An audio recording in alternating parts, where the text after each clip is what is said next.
Assalamualaikum anak-anak. Semoga kalian selalu dalam keadaan sehat ya. Hari ini Miss akan menjelaskan materi tentang bagaimana cara membandingkan pecahan dari buku tema 5 subtema 2. Pelajari dan perhatikan baik-baik ya. Baiklah, di sini Miss akan menjelaskan mengenai cara membandingkan pecahan. Sebelumnya Miss akan mengingatkan kembali mengenai pembilang dan penyebut, di mana pembilang adalah yang berada di atas, sedangkan yang berada di bawah adalah penyebut. Kemudian untuk tanda pertidaksamaannya ada 3. Yang pertama yang seperti ini adalah lebih besar, kemudian yang ini adalah lebih kecil, dan yang terakhir sama dengan. Untuk membedakan lebih besar dan lebih kecil, kalian bisa menarik garis di sini. Nah, ini jika diberi garis akan menyerupai huruf B dan K. Anggap saja B itu adalah besar, K itu adalah kecil, agar kalian lebih mudah mengingat ya. Jadi lebih besar dan lebih kecil. Baiklah, di sini Miss akan menjelaskan melalui beberapa cara untuk membandingkan pecahan. Yang pertama yaitu melalui gambar. Anggap saja di sini Miss mempunyai 2 kotak yang panjangnya sama besar. Bedanya, kotak pertama Miss bagi menjadi 2 bagian. Kemudian kotak kedua Miss bagi menjadi 3 bagian. Kemudian diarsir. Nah, dari arsirannya ini kemudian kita ambil bagian yang diarsir, misalnya dari kotak pertama, bagian arsirannya adalah sebesar ini. Kemudian bagian yang kedua jika dipisahkan, kurang lebih arsirannya seperti ini. Ya, untuk pecahan pertama tadi 2 kotak diarsir 1 berarti 1/2. Kemudian yang ini adalah 1/3, artinya 1 dari 2 bagian. 1 dari 2 bagian, yang ini adalah 1 dari 3 bagian. Jadi di sini dapat disimpulkan berdasarkan gambarnya. Kita simpulkan adalah 1/2. Lihat dari gambar potongannya adalah lebih besar dari 1/3. Ya, karena kita melihat langsung ukuran gambarnya. Baik. Yang kedua, jika pembilangnya sama. Nah, tadi kita sudah melihat kembali bahwa pembilang adalah yang di atas. Jika pembilangnya sama, misalnya di sini sama-sama angka 1. Berarti cara mudahnya adalah ini tidak perlu dihitung. Ini kalian cukup mengingatnya saja ya, bahwa jika pembilangnya sama, maka semakin besar penyebutnya, artinya nilainya semakin kecil. Dan semakin kecil penyebutnya atau bagian bawahnya, justru nilainya berarti semakin besar. Itu yang perlu kalian ingat ya. Miss ulangi lagi. Semakin besar penyebutnya, berarti nilainya justru semakin kecil. Kemudian semakin kecil penyebutnya, berarti nilainya justru semakin besar. Jadi kebalik ya. Ini jika pembilangnya sama. Jadi jika seperti ini, lihat penyebutnya. Tadi 2 berarti lebih kecil. Artinya tadi semakin kecil, nilainya justru semakin besar. Jadi otomatis 1/2 lebih besar dari 1/4 karena penyebutnya semakin kecil. Contoh yang lainnya yaitu misalnya 2/4 2/3. Ini masih sama pembilangnya. Nah, berarti kita lihat penyebutnya. Semakin besar penyebutnya berarti nilainya semakin kecil ya. Nah, ini yang lebih besar yang mana? 4 lebih apa? Untuk lebih mudahnya kita berpatokan yang di awal, 2/4 ya. Berarti 4 ini lebih apa dari 3? Lebih besar.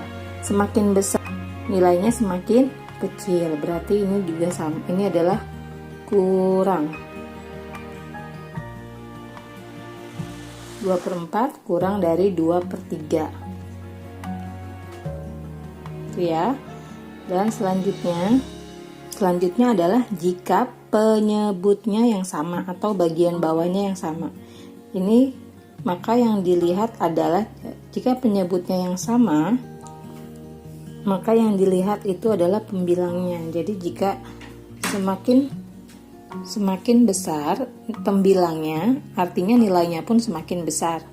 Dan sebaliknya, semakin kecil pembilangnya, artinya nilainya pun semakin kecil. Perhatikan di sini untuk pembilangnya ada angka 1 dan 2. Sementara penyebutnya sama 4.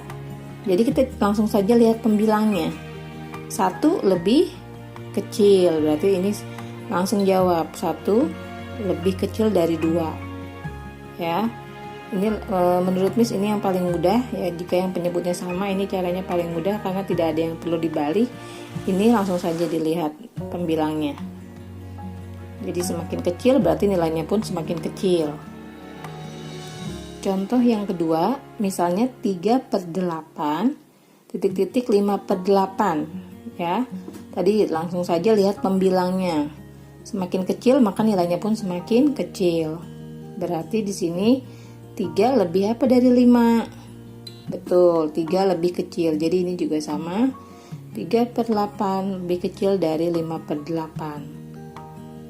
Satu lagi contohnya, yang kedua yaitu 4/6 dan 2/6. Langsung saja kita lihat pembilangnya. 4 lebih besar dari 2, berarti di sini lebih besar. Jadi kesimpulannya, jika pembilangnya yang sama, maka kalian fokus ke penyebutnya. Sebaliknya, jika penyebutnya yang sama, berarti kalian fokus ke pembilangnya. Seperti itu ya. Selanjutnya, cara yang terakhir adalah dengan cara dikali silang. Cara ini kita gunakan jika pembilang maupun penyebutnya tidak ada yang sama ya, atau tidak saling sama. Contoh, misalnya 3/4 titik-titik 2/5.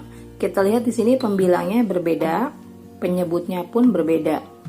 Nah, caranya adalah dengan dikali silang. Pembilang dikali dengan penyebut. Jadi pembilang sebelah kiri dikali dengan penyebut yang ada di sebelah kanan. Dan sebaliknya, pembilang di sebelah kanan dikali dengan penyebut di sebelah kiri. Atau bisa juga kita tulis 3 dikali 5, kemudian 2 dikali 4. 3 kali 5, 15. 2 dikali 4, 8. 3 kali 5, 15. 2 dikali 4, 8. Berarti kita lihat hasilnya. Antara 15 dan 8, mana yang lebih besar? Betul, ini adalah lebih besar. Jadi 3/4 lebih besar daripada 2/5. Contoh selanjutnya, misalnya di sini 5/6 titik-titik 4/7. Tadi caranya jangan lupa dikali, betul ya.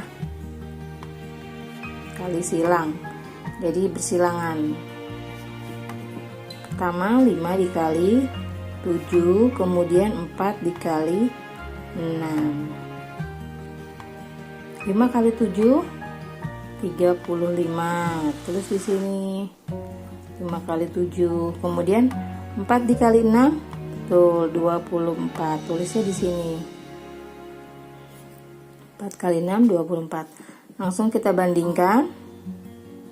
Jadi 5/6 lebih besar daripada 4/7 karena hasil kalinya lebih besar. 35 ya.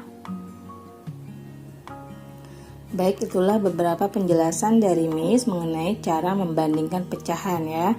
Miss ulangi lagi sedikit, dimulai dari gambar, kemudian jika pembilangnya sama, Kemudian jika penyebutnya sama, dan yang terakhir adalah dengan cara kali silang jika penyebut dan pembilangnya tidak sama. Baiklah, sekian penjelasan dari Miss tentang bagaimana cara membandingkan pecahan. Jika ada materi yang belum kalian pahami, silakan kalian tanyakan langsung pada Miss. Selamat belajar.